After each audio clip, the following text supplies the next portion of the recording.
Trevor Noah just exposed Elon Musk. It's gonna get personal. Let's unpack this. People will abandon what they say is a principle when things aren't going their way, you know? So one of the first things Elon said when he took over was like, comedy is now legal on Twitter. And he was like, it's time for free speech, time for comedy, time for people to actually have fun on Twitter again.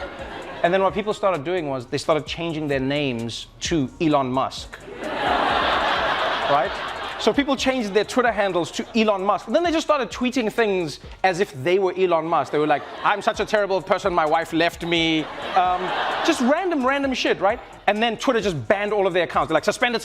And then he was like, no parodying of people on the, he's like, unless you say it's a parody, it's like, what? So it's not funny now? Remember when Trevor Noah casually pulled off the most savage truth bomb of the year and somehow managed to roast both Elon Musk and Donald Trump in a single monologue? Yeah, that wasn't just comedy. That was a full-blown intellectual arson. Picture this, a billionaire cosplayer CEO and an orange-tinted ex-president both begging to be taken seriously, while Trevor grabs a mic and proceeds to obliterate them with the precision of a stand-up assassin. Let's break it down. Elon Musk waltzes into Twitter like he's the guardian of free speech, shouts comedy is legal again, and within days he's banning anyone who makes a joke about Elon Musk, literal comedy warlord energy. The guy said it was time to laugh again, but forgot to mention that the punchline could never be him. But now get ready for one of the most iconic roasts of Donald Trump and Elon Musk ever. It's gonna get insane. A shift after that where Elon went from being the guy who's like, I don't get involved in politics, and I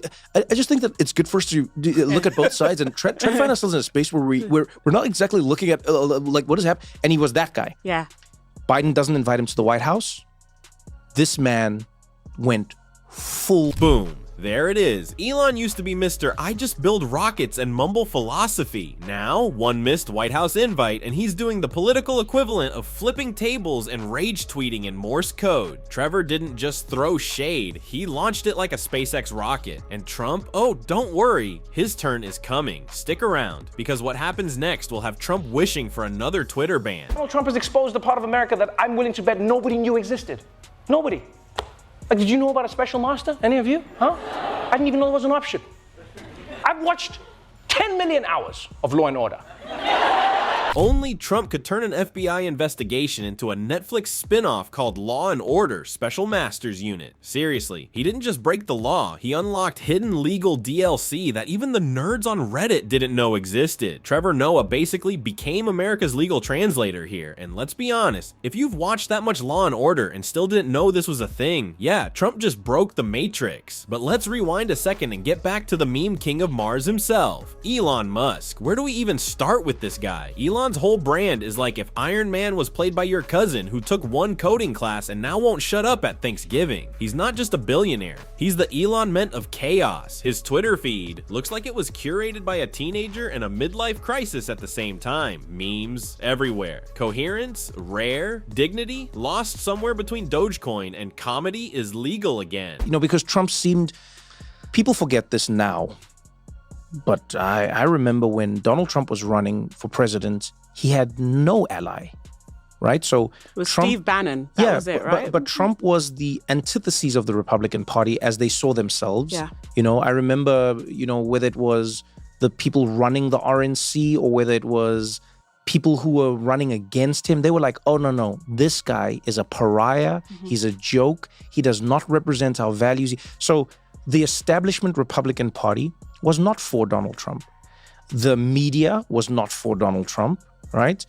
Fox News was also like, meh, who's this guy in that way? And then there's Trump, once the punchline of the GOP, now somehow it's patron saint of chaos. Trevor laid it out perfectly. Trump was the weird uncle nobody wanted to invite to the party, until he showed up anyway, took over the mic, and somehow got everyone chanting his name. The Republican establishment thought Trump was a joke. Turns out, the joke's on them. Back to Elon though, because Trevor wasn't done roasting him like a malfunctioning Tesla battery. The man who promised promised us Mars, clean energy, and tunnel cities, spends his days rage posting and laying off employees via emoji. He's out here pretending to save humanity while acting like a Bond villain who just discovered meme culture. It's all innovation until someone asks Elon to actually help real people. Suddenly, it's radio silence. Or worse, another tweet that sounds like ChatGPT on a sugar high. Musk wants to be remembered as a world-changing visionary, but right now, he's looking more like that guy who keeps promising to Venmo you and somehow still owes you gas money. And trust us, the roast is just getting started. I'm gonna be honest, I'm gonna put it out there.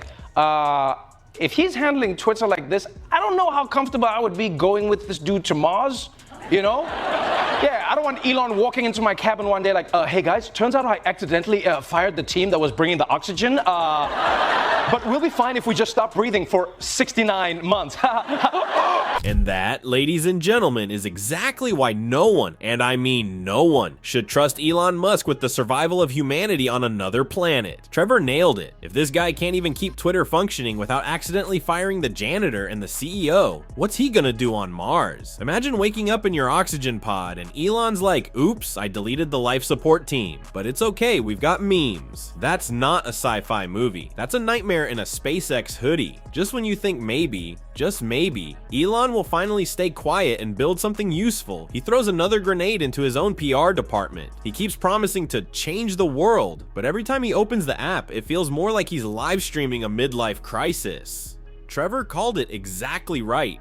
Elon's idea of progress is shouting about Mars while Earth burns and Twitter turns into a troll farm. Remember when he bought Twitter thinking he'd be some tech messiah? Yeah, instead he turned it into a dumpster fire in 4K, where harassment spreads faster than Wi-Fi and facts have to fight for oxygen harder than his Mars colony. Killed it.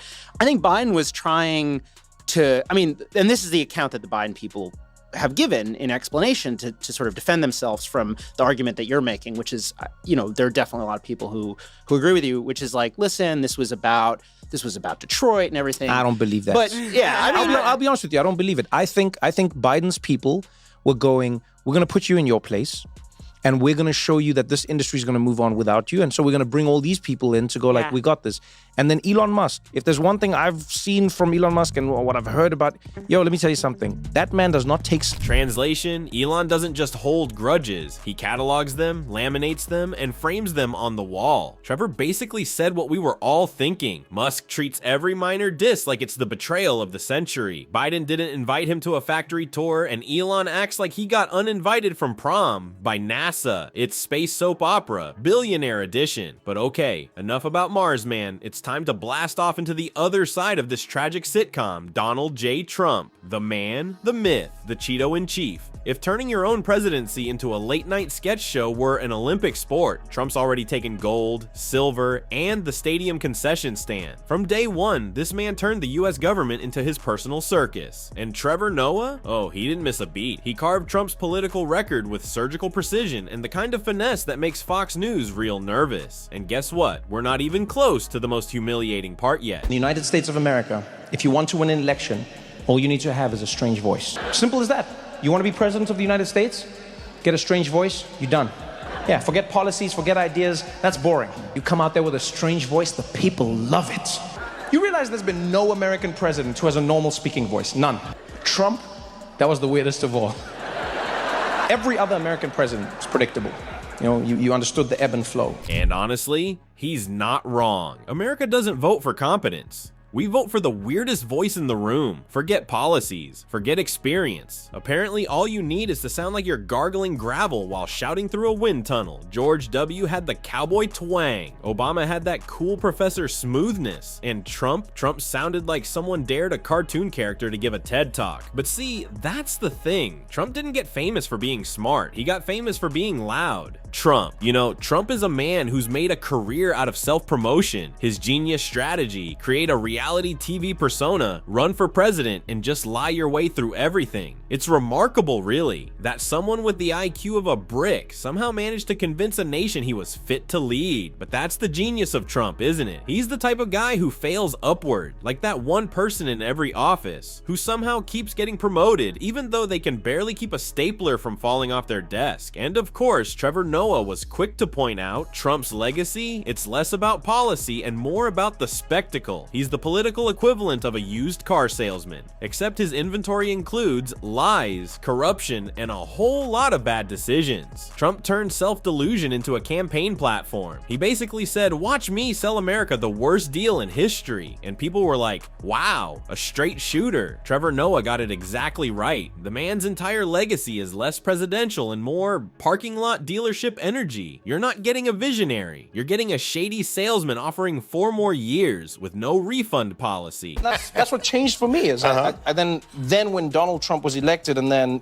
proceeded to do the things that he had promised, ironically, right? Because I mean, that's funny that like Donald Trump would be the first presidential candidate to actually deliver. Hate him or love him, he's doing the things that he said he. And that's the scary part. The one time a politician actually follows through on promises, it had to be Trump. He said he'd bring chaos, and he did. He promised division, and he delivered like Amazon Prime. Trump's first year in office felt like watching a toddler drive a bulldozer. You want to look away, but you just know something insane is about to happen. It was less commander-in-chief and more reality show host accidentally finds the nuclear codes. Every day was another episode of What Will He Ruin Next? And yep, we're still in reruns. America's president. Oh, he was even cockier. Yeah. You see him when he came out, Donald J. Trump? Oh, he had all the swag. He was like, folks, we're gonna have it handled in 21 days. Ah yes, the 21-day miracle. Trump basically told America he was going to defeat a global pandemic faster than Amazon delivers toilet paper. He marched out like a game show host introducing the cure is right and somehow expected everyone to believe him again. Trevor didn't just call it out, he annihilated it. Because let's be real, every time Trump spoke, it wasn't reassurance. It was a national anxiety trigger in human form. His presidency wasn't a term, it was a 4-year fever dream, a non-stop parade of scandals, walkouts, and decisions so confusing they made covfefe sound like policy. And just when you thought this walking contradiction might ride off into the Mar-a-Lago sunset, nope, Trump went full conspiracy mode, diving headfirst into election lies like a toddler cannonballing into a pool of Kool-Aid. He didn't just lose, he detonated on the way out. Because if Trump has one talent, it's turning any L into a firestorm of delusion and destruction. And speaking of chaos, let's talk about his monuments to success. Trump Tower and Mar-a-Lago. These weren't just overpriced buildings, they were props in a very expensive illusion. The Trump brand isn't real estate, it's real fake. Favorite moments randomly in hosting the show was I saw a what was it? What do they call them? Do they call them a truth social? That like fake Twitter that no one, even the right wingers aren't on really? A truth, right? I don't know what it is. Anyway, a what? No, it's like it's called Truth Social, I think. No one cares. Anyway, the point is Trump sent out one of his thingies. I don't know what they called, and it was like Trevor Noah was never funny. Jon Stewart was only slightly better. And then like he goes on like a rant and he's just like, these people don't realize if they moved more to the center like me, they would have more followers. Then I'm like, center like you? This man really said he's the center. Trump calling himself a centrist is like Bigfoot declaring he's a vegan. Bold claim, zero evidence. And Trevor, he handled it flawlessly. Truth Social, aka Twitter for boomers who got banned too many times, is basically Trump's personal diary, typed in all caps and rage. He's out here ranting about comedy and followers, like he's trying to win a middle school popularity contest. The guy lost the White House, and instead of reflecting, he's fighting Trevor Noah in the comments section of a ghost town app. Because in Trump world, the only thing more important than truth is his name on a building. And Trevor, he didn't just expose the con, he burned the whole illusion to the ground. I feel like Trump would be exactly the same even if he spoke Arabic. It would be like the same thing. He'd be like,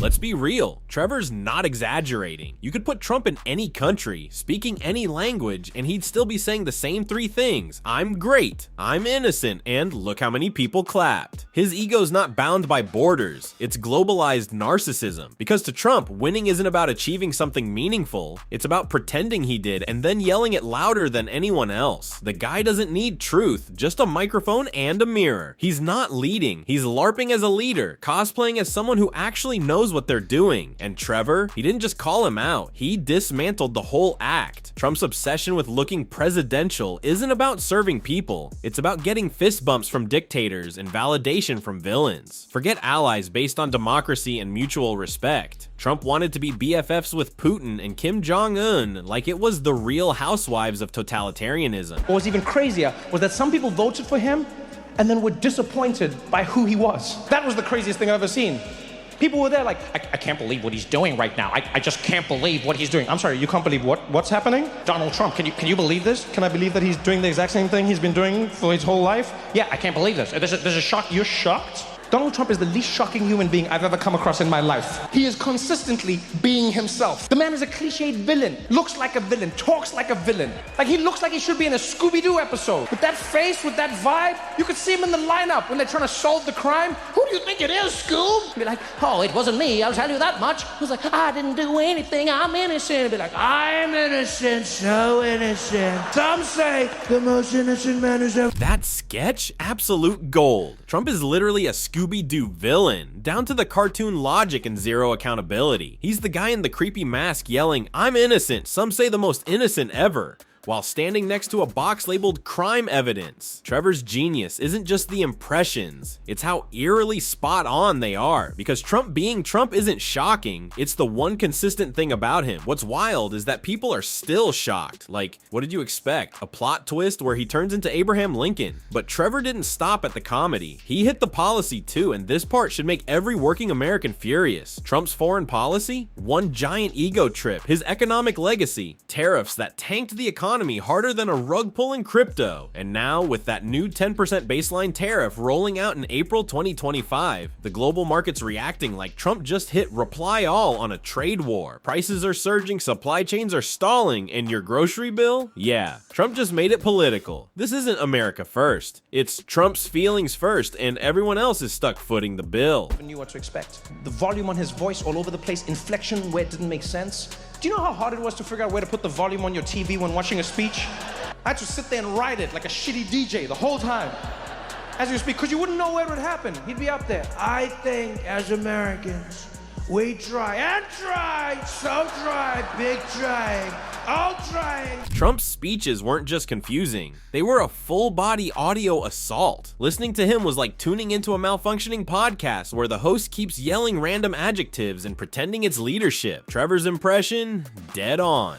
Watching a Trump rally wasn't informative. It was like being stuck in a karaoke bar during an earthquake. The man couldn't finish a sentence, but somehow expected you to cheer like he solved world peace. What's even wilder is how both Trump and Elon Musk managed to build cult-like fan bases. People who would defend them if they walked into traffic and blame the pavement. Trevor didn't hold back. He exposed the real punchline here. It's not just that these two are incompetent. It's that millions of people pretend they're brilliant while they publicly crash and burn in 4K. Elon tweeting through his downfall like a Reddit mod with delusions of grandeur. Trump shouting half words and convincing people it's policy. And somehow, they're seen as visionaries? It's like the country accidentally switched from democracy to a bad reality show and nobody told the producers to pull the plug. The twist, there's no script, just two billionaires winging it while the rest of us are stuck paying for snacks. Trevor Noah didn't just clown on Musk and Trump. He exposed the system that keeps letting this circus go on.